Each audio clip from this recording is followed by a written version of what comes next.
आप देख रहे हैं भगवान गौतम बुद्ध की कहानी। क्या बुद्ध भगवान विष्णु के अवतार थे? तो देखिए, इस वीडियो को और अच्छी लगे तो प्लीज इस चैनल सब्सक्राइबर करके शेयर जरूर कर देना।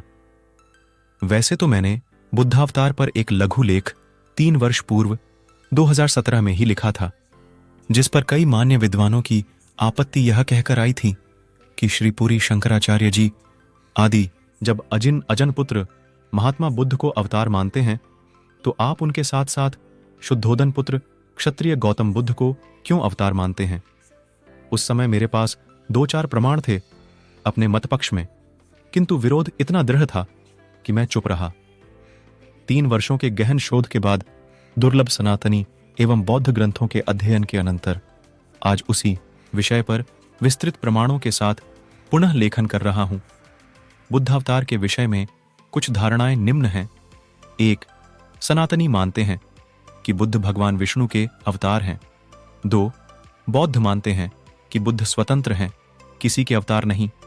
3. कुछ सनातनी मानते हैं कि गौतम ही एकमात्र बुद्ध हैं और उन्होंने ही बौद्ध धर्म चलाया। 4. कुछ अधिक अध्ययन करने वाले सनातनी मानते नहीं कि नहीं, गौतम से पूर्ववर्ती अजिन पुत्र बुद्ध भी थे और वही भगवान विष्णु के अवतार हैं। 5. कुछ लोग मानते हैं कि गौतम बुद्ध, अजिन पुत्र महात्मा बुद्ध, ये सभी भगवान विष्णु के ही अवतार हैं एवं बुद्ध अनेकों हुए हैं और आगे भी होंगे। मैं शास्त्र प्रमाण और परंपरा के आधार पर यह मानता हूं कि आस्तिक एवं नास्तिक दर्शन दोनों साथ साथ ही आए हैं। नास्तिक दर्शन के प्रसार हेतु समय समय पर बुद्धों का अवतार होता आया है एवं ब्राह्मण महात्मा बुद्ध तथा क्षत्रिय गौतम बुद्ध दोनों ही भगवान विष्णु के अवतार हैं। अब पुनः लोग कहेंगे कि आपके वचन का श्री करपात्री स्वामी आदि के वचनों से विरोध हो रहा है, तो मैं यही कहूंगा कि इस लेख को ध्यान से समझते हुए पढ़ें तो आपको मेरे कथन का पूर्ण बोध हो जाएगा। बहुतायत से ऐसे लोगों की संख्या विश्व में व्याप्त है जो बुद्ध को भगवान विष्णु का अवतार मानते हैं। वहीं कई ऐसे लोग हैं जो बुद्ध को भगवान का अवतार स्वीकार ही नहीं करते। अस्तु, प्रथम तो हम बुद्ध शब्द पर ध्यान देते हैं। बुद्ध का शाब्दिक अर्थ है जागृत होना, सतर्क होना तथा जितेंद्रिय होना। वस्तुतः बुद्ध एक व्यक्ति विशेष का परिचायक न होकर स्थिति विशेष का परिचायक है। वर्तमान समय में बुद्ध शब्द का व्यापक प्रयोग राजकुमार सिद्धार्थ के परिव्राजक रूप के लिए किया जाता है। हमारे धर्म ग्रंथ तथा अर्षियों ने इस संदर्भ में क्या कहा है, इस बात की चर्चा आज हम करेंगे। सनातन धर्म की प्रवृत्ति प्रारंभ से ही बड्ढी उदार है। हमारे यहाँ किसी भी विषय, सिद्धांत और मत पर व्यापक चर्चा एवं विमर्श का स्थान उपलब्ध है। इसीलिए हमारे धर्मशास्त्रों में एक अंग दर्शन ग्रंथ का भी है। दर्शन का अर्थ है दृष्टिकोण। यहां दर्शन का अर्थ है धर्म को देखने का दृष्टिकोण। आस्तिक दर्शन और नास्तिक दर्शन दोनों की व्यवस्था हमारे यहां की गई है, क्योंकि यदि अंधकार न रहे तो प्रकाश की परवाह कौन करे? अज्ञान न रहे तो ज्ञान का महत्व कैसे प्रतिपादित होगा? आस्तिक दर्शन में पूर्व मीमांसा, उत्तर मीमांसा, सांख्य, योग, न्याय तथा वैशेषिक दर्शन का नाम आता है तथा नास्तिक दर्शन में बौद्ध, जैन तथा चार्वाक दर्शन का एक भ्रम लोगों में बहुतायत से व्याप्त है कि गौतम ही बुद्ध थे। एक दूसरा भ्रम यह भी व्याप्त है कि गौतम बुद्ध नहीं थे बल्कि बुद्ध कोई और थे, जबकि सत्य यह है कि गौतम ही नहीं, गौतम भी बुद्ध थे। वस्तुतः बुद्ध एक नहीं बहुत हैं। जैसे कि पूर्व में बताया गया कि बुद्ध मात्र एक स्थिति विशेष का नाम है, तो उस स्थिति में पहुंचने वाला प्रत्येक प्राणी बुद्ध कहलाया।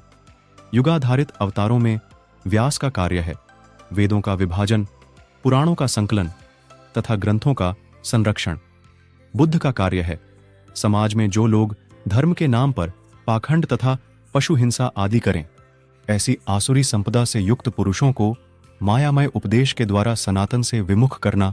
जैसे किसी फोड्ढे को शरीर से काटकर इसीलिए अलग कर दिया जाता है कि वह अन्य अंगों को क्षति न पहुंचा सके, कल्कि का उद्देश्य है बौद्ध, जैन तथा म्लेच्छों का विनाश करके पुनः विशुद्ध सनातन को स्थापित करना तथा व्यवस्था परिवर्तन करना। इस संसार में वेद से इतर कुछ भी नहीं। इस संसार में स्वतः प्रमाण वेद भगवान का समर्थन और प्रतिपादन न करने वाला वाक्य मान्य और प्रामाणिक नहीं। अतः एक सच्चा वैदिक वही है जो पुराण द्वेष न करे, क्योंकि वेदों के पोषक पुराण ही हैं। एक सच्चा पौराणिक वही है जो वेद निंदा न करे, क्योंकि वेद सभी तत्वों के मूल हैं।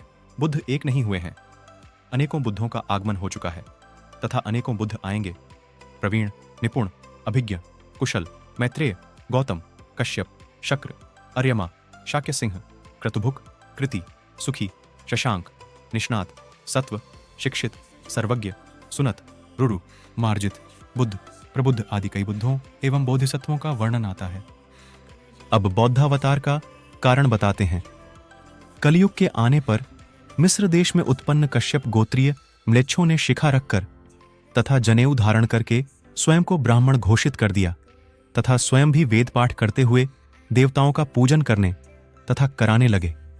इससे त्रस्त होकर देवताओं ने देवराजेंद्र के समक्ष जाकर समाधान हेतु निवेदन किया।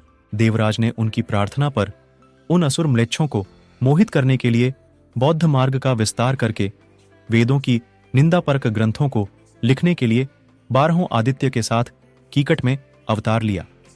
वेद निंदा करने के कारण उन्हें कुष्ठ हो गया, अतः वे समस्त देवगण बुद्ध रूपधारी विष्णु जी के पास गए, जिन्होंने अपने योग बल से उनका रोगनाश किया।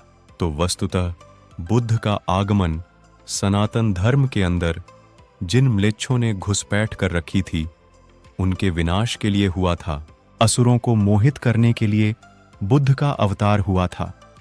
सत्य, अहिंसा, ब्रह्मचर्य आदि का उपदेश देने के कारण उन्हें अधार्मिक तो नहीं कहा जा सकता, परंतु वेद तथा ईश्वर निंदक होने के कारण वे धार्मिक भी नहीं कहलाए, अतः उन्हें उपधार्मिक कहा गया है। कुछ अन्य जन यह बात भी करते हैं कि वस्तुतः विष्णु के अवतारों में पहले बलराम तथा कृष्ण को अलग अलग गिना गया था तथा बाद में आदि गुरु शंकराचार्य जी ने बलराम को हटाकर बुद्ध को सम्मिलित कर दिया। लेकिन इसका कोई प्रमाण न आदि शंकराचार्य जी के किसी ग्रंथ में मिलता है और न ही वर्तमान में किसी शांकर पीठ के पास इसका प्रमाण है। साथ ही कभी शंकराचार्य जी ने भी नहीं कहा कि बुद्ध विष्णु के अवतार नहीं थे और न ही दलाई लामा इसे अस्वीकार करते हैं। कुछ मूर्ख तो यह भी कहते हैं कि दशावतार में बुद्ध का नाम नहीं है। इसे बाद में जयदेव कवि ने जोड़ ढा दिया। हां, इस बात के कई प्रमाण अवश्य हैं कि तंत्र ग्रंथों तथा पुराणों में शंकराचार्य जी के आगमन से बहुत पूर्व से ही विष्णु भगवान के बौद्धावतार की बात कही गई थी और श्रीमद् भागवत आदि कई ग्रंथों में बलराम जी को अवतारों की सूची से हटाए बिना ही बौद्धावतार का उल्लेख है। ऐसे ही प्रमाण देवी भागवत, विष्णु पुराण, स्कंद पुराण, नृसिंह पुराण आदि में भी प्राप्य हैं। अस्तु, अब लोग बुद्ध को भगवान विष्णु का अवतार तो स्वीकार कर लेंगे, परंतु यह कहेंगे कि यहां तो कीकट प्रांत में अजिन के पुत्र के रूप में वर्णन है, फिर हम गौतम को क्यों माने कि वे बुद्ध थे और भगवान के अवतार थे। इसका प्रमाण भी पुराणों में प्राप्य है। भविष्य पुराण, प्रतिसर्ग पर्व, खंड 01, अध्याय 06, श्लोक 36। कलयुग की प्रार्थना पर काश्यप गोत्र में भगवान विष्णु ने गौतम के नाम से अवतार लेकर बौद्ध धर्म का विस्तार करते हुए पटना चले गए। पुनः लोग यह शंका करेंगे कि हमें राजा शुद्धोदन का भी नाम चाहिए, तो इसका प्रमाण भी उपलब्ध होता है। इस प्रसंग में वर्णन है कि जब कल की भगवान बौद्धों और म्लेच्छों का विनाश करने लगेंगे, तो बुद्ध, उनके पिता शुद्धोदन तथा माता माया देवी पुनः प्रकट होंगे तथा म्लेच्छों के साथ मिलकर कल्कि से युद्ध करेंगे। इसी युद्ध के वर्णन के अंतर्गत वर्णन है कि जब शुद्धोदन हार कर माया देवी को बुलाने चला गया, तो बौद्धों ने शुद्धोदन के पुत्र का आश्रय लेकर लाखों करोड़ों म्लेच्छों की सहायता से युद्ध करना आरंभ किया। इस प्रकार से सभी प्रमाणों को एक साथ देखा जाए तो बुद्ध कई हैं तथा सभी अवतार ही हैं जो उद्देश्य विशेष से यथा समय आते हैं। यदि प्रकाश में व्यक्ति हत्या कर रहा हो तो प्राण बचाने वाला अंधकार कर देता है। वैसे ही जब धर्म का नाम लेकर म्लेच्छों में ब्राह्मण बनकर अधर्म प्रारंभ किया तो उन्हें ठीक करने के लिए भगवान ने बुद्ध के रूप में आकर कहा कि जिस ईश्वर और धर्म के नाम पर तुम ये सब कर रहे हो उसका कोई अस्तित्व ही नहीं है। बाद में जयदेव कवि आदि ने भी कारुण्य मातन्वते निंदस यज्ञ विधे सदय पशुघातम आदि शब्दों के द्वारा इसी बात को प्रमाणित किया कि श्रीहरि का ही अवतार भिन्न भिन्न समयों में बुद्ध को रूप में हुआ था। जो वेदत्रयी को न माने वह पापाचारी ही पाखंडी है। पा शब्द से वेदत्रयी के धर्मानुसार लोक व्यवहार करना बताया गया है। जो उसका खंडन करे वही पाखंडी बताया गया है। विजय की कामना से तपस्या करने वाले असुरों को विष्णु भगवान ने मोहित करने वाली माया से वश में करके बुद्ध रूप धारण करके कहा, दर्शनों के पालन से सभी देवता आप लोगों के द्वारा जीते जा सकते हैं, अतः आप सब बौद्ध धर्म में आस्थावान होकर उन्हें जीत सकते हैं। बुद्ध भगवान के ऐसा करने पर वे असुर बौद्ध मतावलंबी हो गए। उन्हें धर्मलोप किया देख भगवान ने कहा, जैसा मैं हूं वैसे ही तुम सब हो जाओ और बताए गए ज्ञान के सहित इस बौद्ध धर्म का पालन करो। इसीलिए वे सब पुनः अर्हत कहाए। बौद्ध श्रावक, निर्ग्रंथी और सिद्धपुत्र, जैनी ये सब दुष्ट बुद्धि वाले अरहंत के नाम से जाने गए।